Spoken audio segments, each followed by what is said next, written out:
And we head out now to News Nation's Nancy Liu, live at the Port of Los Angeles. So, Nancy, what's been the impact on the ports thus far? Well, Kelly, we're seeing a slowdown in freight traffic out here, and it's about to get even thinner. And for American consumers, it will likely mean shortages of all kinds of goods and some empty store shelves in a matter of weeks.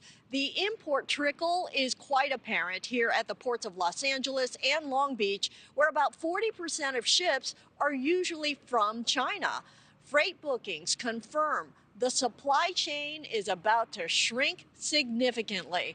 For next week, a near 30% drop in freight traffic from China into Southern California ports from the week before. And for the week ending May 10th, year-over-year data shows a 44% drop. To the north, a similar plummet in freight traffic at the port of Oakland, another major gateway for Asian imports to the U.S. The drop-off has major retailers warning of empty shelves, higher prices for some goods as early as next month. A wide array of items, including appliances, home goods, clothing, are made in China. Also on track for a major hit, hobbies and collectibles. The lingering threat of triple-figure tariffs means a model train that sells for $300 now could jump to $500. It has an Ohio company fearing the end of the line.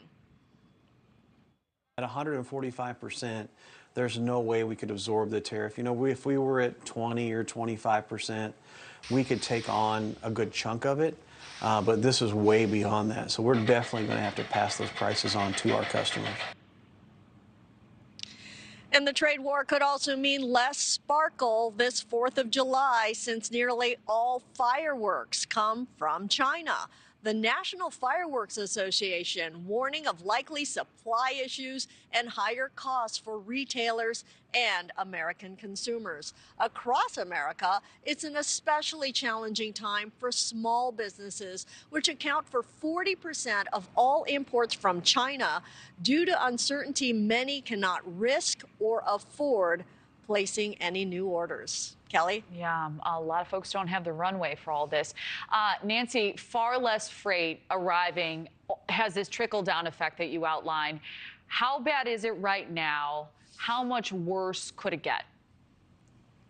Yeah, it's a dire outlook, Kelly. Fewer goods that need transport off of these docks means far less demand for trucking and rail service to move all of this inventory inland. According to one trucking analyst, the West Coast is extremely hard hit right now, with far more truckloads available than trucks in use. One estimate puts the drop in demand at over 700,000 loads in the past week across America compared to just 2 weeks ago. And the CEO of FreightWaves, which is a staple for supply chain news, he's warning that the worst is yet to come. Kelly? All right, on that note, Nancy Liu, thank you so much.